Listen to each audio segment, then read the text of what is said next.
যারা কোনো জব করি না, হাউসওয়াইফ যারা আছি, তারা তাদের মনে অনেকটা দীর্ঘশ্বাস থাকে যে তারা অন্য মহিলাদের মতো কেন বাইরে গিয়ে জব করছে না, বা সেই সুযোগটা আসছে না কেন, বা আসলেও তারা সেটা করতে পারছে না, কারণ তাদের কাছে তাদের ফ্যামিলিটাই সবার আগে। আমি এখানে যারা জব করে বাইরে তাদের কোনোভাবে ছোটো করতে চাচ্ছি না, এটা জাস্ট আমার একটা অপিনিয়ন। আমি অবশ্যই যারা নিজের সংসার সামলিয়ে বাইরে যাচ্ছে, ইনকাম করছে, তাদেরকে অনেক বেশি সম্মান করি, কারণ তারা অবশ্যই আমার থেকে অনেক বেশি রেসপেক্ট পাওয়ার যোগ্যতা রাখেন। কিন্তু একই সময়ে এখন আমি আমার নিজের পরিস্থিতির মধ্য দিয়ে, বা আরও যারা নিজের সংসারটাকে নিজের জীবনের কি বলবো একমাত্র একটা জায়গা, মনের জায়গা বলেন, বা এটাই একমাত্র একটা গন্তব্য ওদের, তাদের জন্য বলতে চাই যে আফসোস করার আসলে কোনো কিছুই নেই। আমরা সবাই জানি যে happiness lies in contentment. So ধরুন আপনার 100 টাকা আছে, আপনি 100 টাকা দিয়ে কি করতে পারবেন? অনেক কিছুই করতে পারবেন। আপনি 100 টাকা দিয়ে একটা আইসক্রিম কিনে খেতে পারবেন। 100 টাকা দিয়ে আপনি চাইলে বিজনেসও স্টার্ট করতে পারেন ছোট। আবার 100 টাকা দিয়ে আপনি একটা প্রাইস বন্ডও কিনতে পারেন। এরকম অনেক কিছুই করতে পারেন, কিন্তু আপনি আলটিমেটলি একটা কাজই করতে পারবেন 100 টাকা দিয়ে। সো আপনার জীবনে যে সময়টা আছে সেটা আপনি একটা ক্ষেত্রেই ইনভেস্ট করতে পারবেন।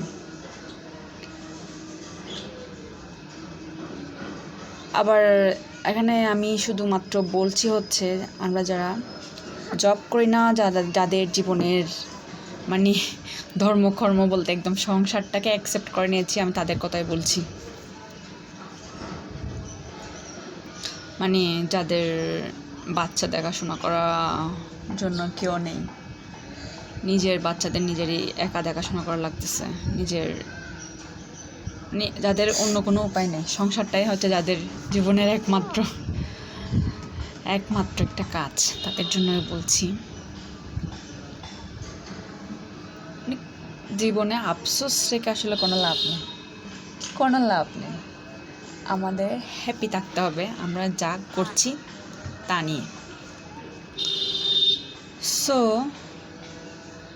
একটা জিনিস চিন্তা করুন, যে মহিলা বাড়ির বাইরে গিয়ে 30,000 টাকা ইনকাম করছে মাসে, তাহলে তার সম্ভাব্য খরচগুলো কী হতে পারে?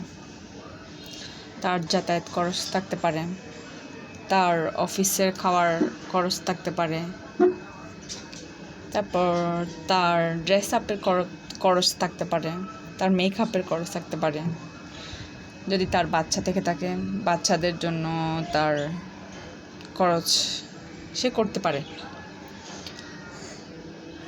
আর যারা বাসায় বসে আছি তাদের কেন আফসোস করতে হবে না বলছি, কারণ আপনার তারও তো বাইরে যাওয়ার প্রয়োজন হচ্ছে না, তাই আপনার যাতায়াত খরচের প্রয়োজন নেই। বাইরে যে লাঞ্চ করবেন সেটা আপনার দরকার হচ্ছে না, আপনার অতিরিক্ত ড্রেস আপের দরকার হচ্ছে না, আপনার অতিরিক্ত মেকআপেরও দরকার হচ্ছে না। আর আপনি একটা জিনিস করতে পারছেন, এক্ষেত্রে আপনার সন্তানের পিছনে খরচ করতে পারছেন না, কিন্তু আপনি আপনার সন্তানকে সময় দিতে পারছেন। যে মহিলাটা বাইরে গিয়ে কাজ করছে সে তার সন্তানের জন্য টিউটর রাখছে, কিন্তু এই ক্ষেত্রে আপনি আপনার সন্তানের জন্য নিজে একজন টিউটর। আমি মনে করি যে দুনিয়ার কোনো টিউটরই আপনার মতো করে আপনার সন্তানকে পড়াবে না। সো আমাদের সবাইকে আসলে নিজের জায়গা থেকে কীভাবে হ্যাপি হওয়া যায় এটা আসলে খুঁজে বের করতে হবে। আরেকজন কি করছে না করছে ওসব দিকে তাকিয়ে আফসোস করে আসলে জীবনটাকে নষ্ট করা উচিত না। আপনার সুখের মুহূর্তগুলোকে আপনার ছেড়ে দেওয়া উচিত না। মানে আপনি সংসার করছেন অথচ অনেকখানি আফসোস, অনেকখানি নির্জীবের মতো, অনেকখানি মৃতের মতো করে সংসার করার আসলে কোনো দরকার নেই। আপনি আপনার সংসার জীবনটাকে উপভোগ করতে পারেন।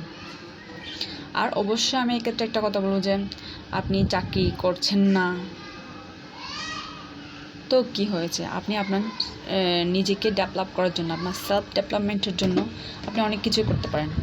আপনি আপনার পড়াশোনাটাকে চালিয়ে যেতে পারেন, এরকম অনেক কিছু আসলে করা যায়।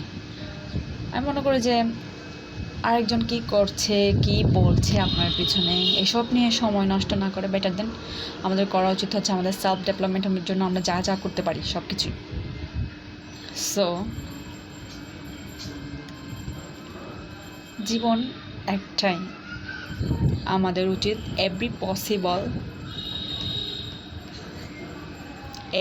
পসিবল ওয়েজ আমাদের খুঁজে বের করে সবটা সময়টা এনজয় করা উচিত। So that's all for today.